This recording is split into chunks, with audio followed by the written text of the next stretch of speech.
com o crescimento do conhecimento científico e tecnológico, hoje vocês estão dando uma demonstração de que esse setor continua e que o mundo inteiro será o setor de ponta nesse país.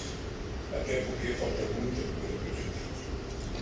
Eu queria, cumprimentando o companheiro Renato Correia, presidente da CEPIC, aproveitar todos os secretários aqui presentes, cumprimentar o presidente da Suprema Corte, Roberto Barroso, cumprimentar os meus ministros que falaram aqui, cumprimentar os deputados, dizer para vocês que eu estou decidido a abolir a nominata, que a nominata leva muito tempo, o cara quer controlar o tempo em 5 minutos. Eu, na verdade, adotei esse critério de 5 minutos pelo seguinte: normalmente no Brasil a gente fala de improviso, a gente fala quando quer, e muitas vezes a gente fala para terminar, e para concluir, e para terminar, e nunca termina e nunca conclui. E às vezes a gente se alonga demais.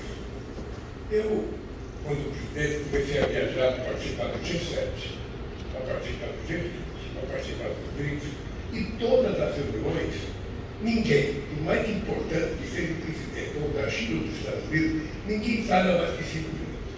É de 4 a 5 minutos. Você escreve um texto e coloca só o essencial, partindo do pressuposto de que o importante é o principal, o resto é secundário. A gente consegue fazer as coisas bem feitas e dizer que o objetivo é feito. E hoje eu estou prejudicado porque já falou primeiro o presidente de vocês. Depois falou os ministros da cidade, o ministro da Civil, o ministro da Fazenda, falou o presidente, todos falando que estão escritos aqui no meu discurso.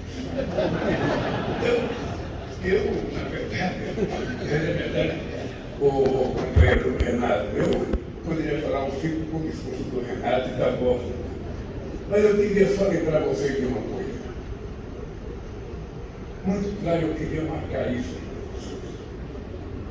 Vocês estão lembrando que há pouco tempo atrás a gente tinha um processo eleitoral nesse país e eu cansei de dizer para vocês que tinha algumas coisas que precisariam ser colocadas em prática nesse país, para que esse país pudesse dar certo. Esse país, ninguém consegue governá-lo com gravata.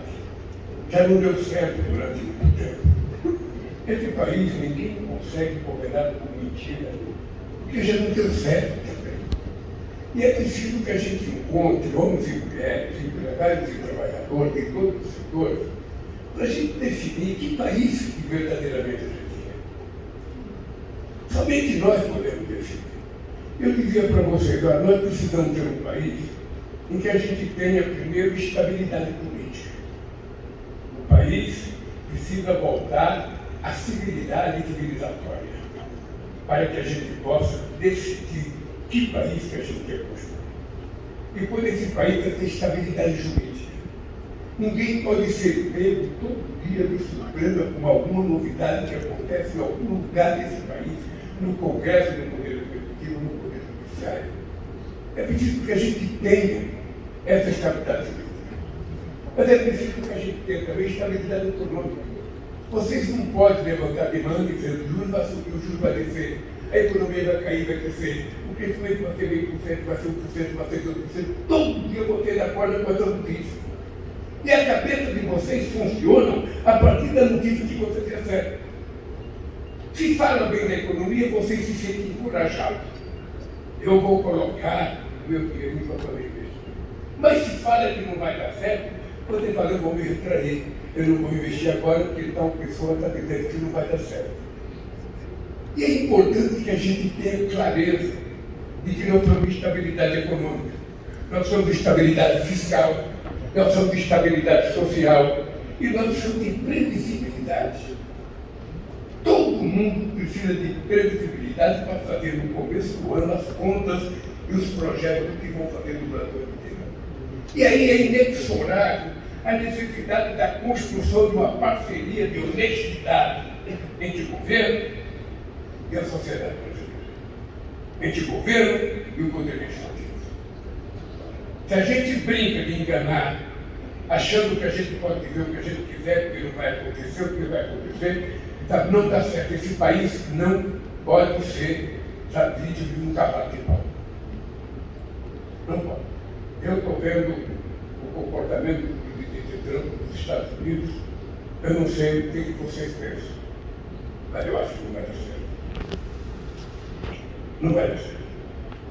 Ninguém pega um transatlântico daquele, carregado, e muito carregado, e faz as coisas que estão acontecendo.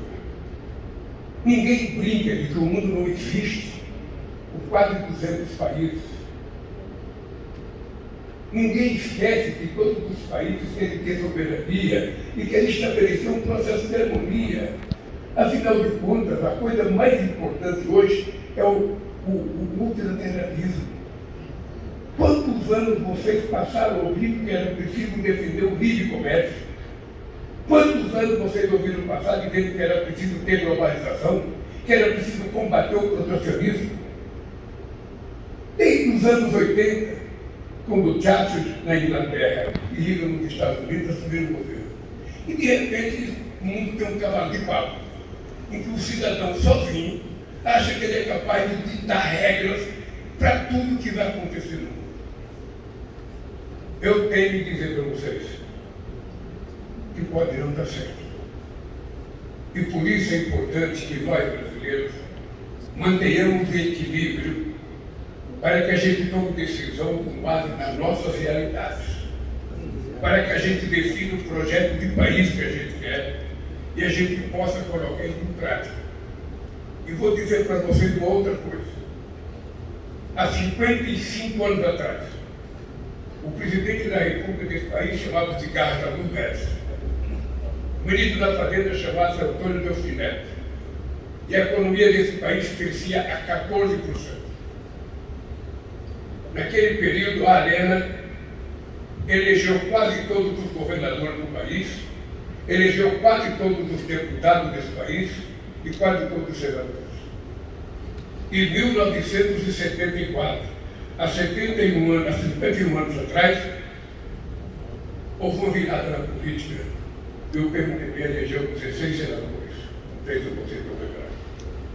Eu lembro porque aqui em São Paulo a gente conseguiu eleger um verso contra o Cavalho Pinto. E foi uma afronta para o Cavalho Pinto. Mas eu estou contando esse caso para chegar ao outro mundo. Naquele tempo, a publicidade do partido político que ganhou as eleições, do PMDB, os que têm a minha idade devem se lembrar, uma frase que dizia: o sol nasceu para todos, mas também nasceu para mim. Era o slogan do PMDB naquela época.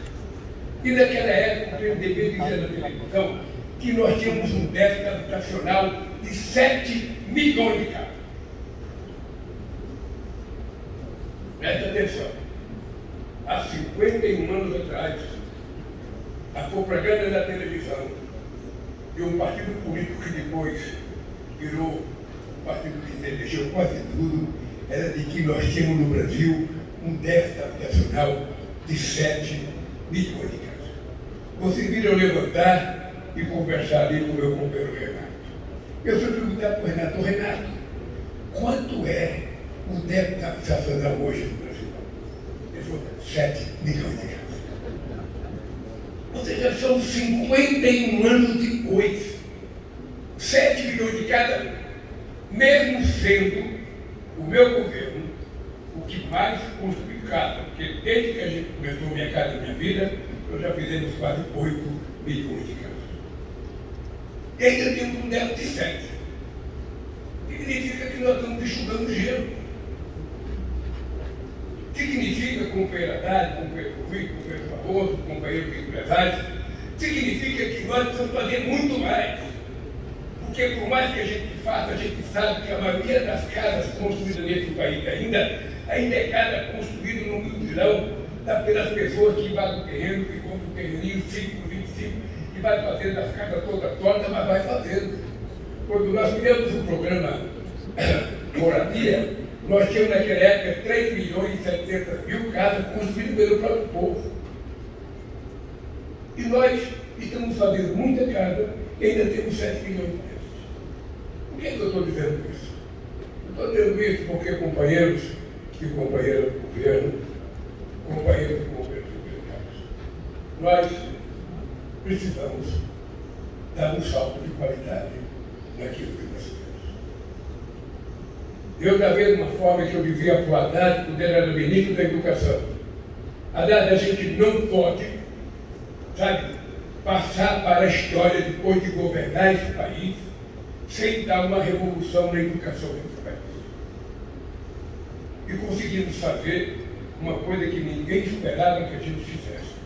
A maior quantidade de universidades na história desse país, a maior quantidade de campos avançados nesse país e a maior quantidade de institutos federais nesse país. Tinha 140 construídos em um século.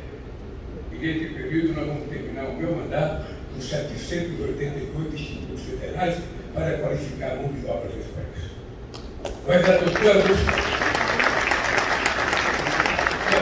um compromisso com todos os 5.600 prefeitos desse país para que a gente possa alfabetizar até 2030 80% das nossas crianças até o segundo ano de escolaridade. Porque se a gente não alfabetizar, o ensino futuro dele estará perdido. Que a cada ano que passar, ele vai ficar mais atrasado.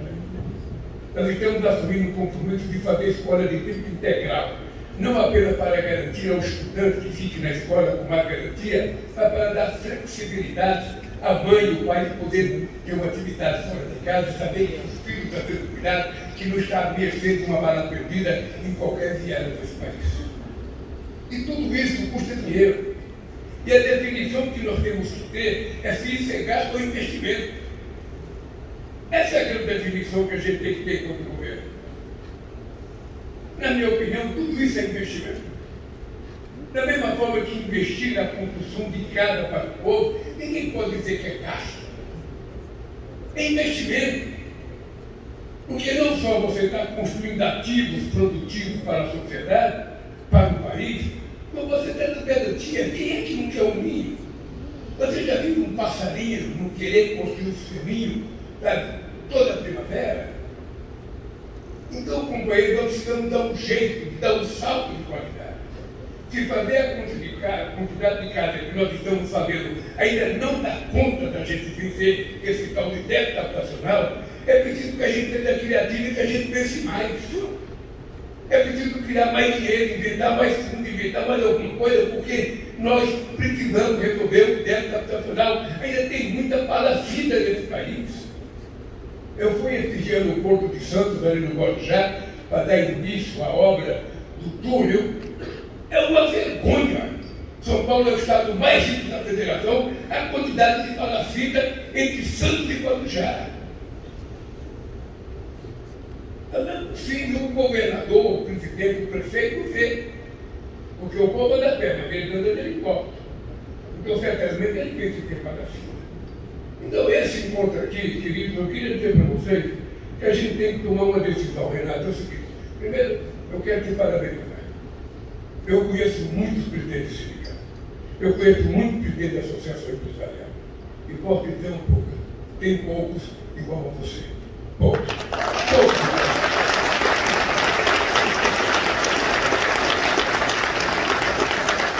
Eu sou daquele que fala bem da frente, que fala bem publicamente, porque tem gente que fala bem da gente no individual e de trás fala mal. E por que eu acho que você é um dos melhores que eu conheço? Porque você, da mesma forma que tem capacidade de reconhecer as coisas que nós sabemos, você, com a mesma capacidade, cobra aquilo que falta ser feito. É de homem assim, de mulher assim, que nós precisamos. Sabe, que a gente seja vai dizer que esse país que a gente deseja. E esse país, ele só vai dar certo se a construção civil der certo. Nós vamos fazer, até o final do meu mandato, 46 concessões ferrovia e rodovia nesses países, contra meia coisa que foi feito durante tanto tempo atrás. E nós vamos fazer concessão sem fazer outorga, porque a tal outorga era quase que vender uma estrada para que o governador tivesse dinheiro para fazer outra obra, e o preço da outorga era colocado no preço do pedágio para quem pagar, o usuário pagar. Então o Estado está tirando, nós estamos tirando outorga para que o beneficiário da concessão seja o usuário, um motorista de carro, de caminhão, de ônibus, que a gente precisa ganhar. Não é o governo que precisa pegar 8 milhões, 10 para fazer outra coisa. Então esse país, companheiro, só será construído se vocês quiserem. Esse país precisa de uma vez por todas, sabe, evitar bravatas. Quem é que imaginava que a gente pudesse colocar uma reforma tributária nesse país? Não tem transporte para mim.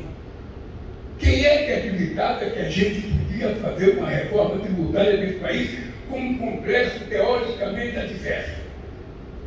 Não sei se vocês se lembram, o meu partido só elegeu 70 deputados, de 513. Era impossível, teoricamente, você imaginar que a gente ia aprovar a reforma tributária. Ela foi aprovada.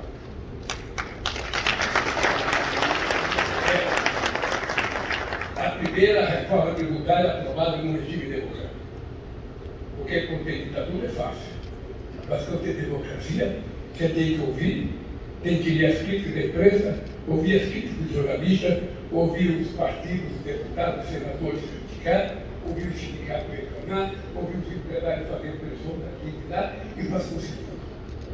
Graças à capacidade da articulação do nosso companheiro Fernando Haddad, do Ministério da Fazenda.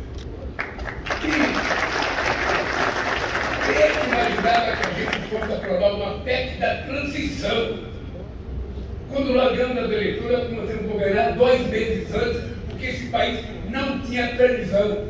Se quer pagar dívida com os presidentes. E nós aprovamos uma PEC da transição, com um governo que tinha votado contra nós. Isso chama-se capacidade de articulação política. Isso chama-se civilidade. Chama capacidade de conversar com os contrários. Chama-se capacidade de ceder, capacidade de convencer, capacidade de compreender que não é o que nós queremos que tem que ser aprovado, é o que é possível de ser aprovado. E é por isso que as coisas estão dando certo. Eu estive de 25 de janeiro do ano passado, de 2003, em Orixí. Estava lá visitando eu e o presidente dos Estados Unidos, onde jogaram a bomba de Hiroshima. Eu, que fosse presidente dos Estados Unidos, eu jamais iria no lugar que jogou a bomba, mas ele foi. Ele foi. E lá, enquanto a mulher vinha, sabe, presidente da BFI, diretor-geral da BFI, nem me conhecia, presidente Lula. Até que o Brasil fez coisa no Brasil, o Brasil também cresceu 0,8%. Eu falei, você nem me conhece? Eu não te conheço. Mas ele que fala que o Brasil vai crescer 8%. E a resposta veio no final do ano. O Brasil cresceu 3,2%. 3,2%. Depois começou o banco de a gente especialista nesse país. Não tem um especialista para dar um palpite bom. É só para tentar ficar, não vai dar certo. Mas não é possível. A gente pensa, a economia não vai crescer. A economia não vai crescer. Está cheio de dono da verdade. Está cheio de professor que deu tanto palpite de economia. A economia só vai crescer com 1,5%. Ela não vai passar. Crescer 3,4%. E presta atenção no que eu estou falando para vocês. Apesar da taxa de juros, apesar do Trump, pode ficar sério que nesse país está acontecendo um milagre. Não é o milagre da macroeconomia, é o milagre da microeconomia. Porque, embora eu não tenha um curso de economista da Unicamp, nem da USP, nem da Fundação Getúlio Vargas, nem da Federal do Rio de Janeiro, eu tenho a consciência de que o dinheiro tem que circular na mão de todos. O dinheiro não pode ficar concentrado na mão de meia dúzia, de meio de especulação, recebendo dividendos e aplicando. Não, esse dinheiro precisa circular. É por isso que nós temos hoje a maior e mais importante política de liquidez da história desse país. Eu quero dinheiro circulando na mão do povo de baixo, do pessoal do andar de baixo. Eles têm o direito de ter um crédito, eles têm o direito de tomar 3, 4, 5 mil reais emprestado. Na hora que ele tem um dinheiro, ele vai para o comércio. O comércio dele gera um emprego e vai para a indústria. A indústria gera mais um emprego, gera mais um salário. E é isso que está acontecendo no Brasil. É isso que a Caixa Econômica está falando dos créditos aqui. Do Banco do Brasil é igual ao maior, do BNDES é igual ao maior, Até o Sebrae estava dizendo que ele tem 4 bilhões para a cooperativa. E esse dinheiro circula no mercado. É isso que eu queria que você compreendesse. E nós ainda temos coisa para falar, mas tem novidade para falar. Não vou dizer que aquilo que se falar não aconteceu, eu estou desgraçado. Então, eu vou primeiro esperar a cadeia botar o ovo, para saber se o ovo é bom, de segunda, de terceira categoria, pequeno ou grande.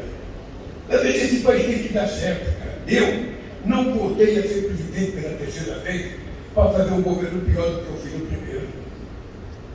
Eu não sou opinião política que vai para a Libertadores e já perde logo. Eu quero ser campeão desse negócio, eu quero ganhar a Libertadores, ser campeão do mundo. E eu só vou ser se o Brasil for. E eu acredito. Quando ele fala, mas pensar no futuro, no passado, não tem futuro melhor do que você recuperar as coisas que deram errado no passado. Esse país foi sempre destruído. Vocês sabem disso. Vocês sabem. Porque vocês conviveram, tiveram reunião, tiveram debate com o ministro da Fazenda, com o presidente da República. E vocês sabem como é que estava esse país. E nós queremos entregar esse país para que os nossos filhos, os nossos netos, possam ver um país, um padrão de classe média. Não custa nada, todo mundo quer morar, todo mundo quer comer, todo mundo quer trabalhar, todo mundo quer se vestir bem, todo mundo quer caçar bem.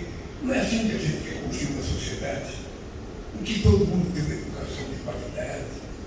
É por isso que eu aposto que esse país vai ter que dar certo. Nós mandamos um projeto de lei agora. Veja que absurdo, gente. Mandamos um projeto de lei anistiando do pagamento, inventando do pagamento do imposto de renda, todas as pessoas que ganham até 5 mil reais. É nada. 5 mil reais é nada. Nós já temos isso, então até 2 salários mínimos. E vocês sabem quem é que tem que pagar essa compensação? Quem tem que pagar são 141 mil pessoas que ganham mais de 1 milhão por ano. Vocês acreditam que tem gente que não quer? E pagar uma merreca, é pagar um pouquinho de nada, não chega ao máximo 10%. As pessoas não querem pagar. Não querem não, o projeto está no Congresso Nacional, a gente acha que vai ser aprovado, porque é uma coisa de fazer justiça social.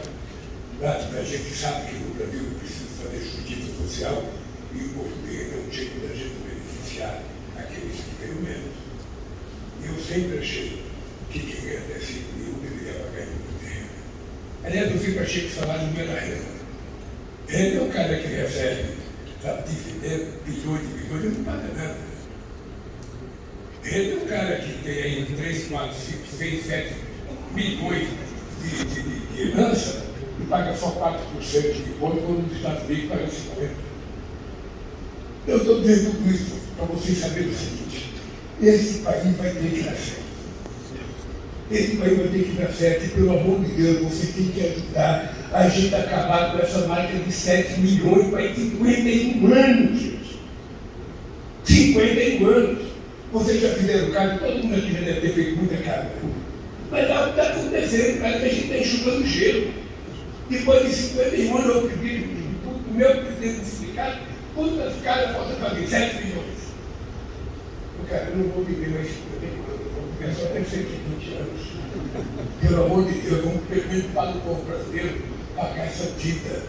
Vamos, se não zerar, pelo menos alguém me viu, caiu para 6 milhões e 999. Eu ficarei feliz. Muito obrigado, gente.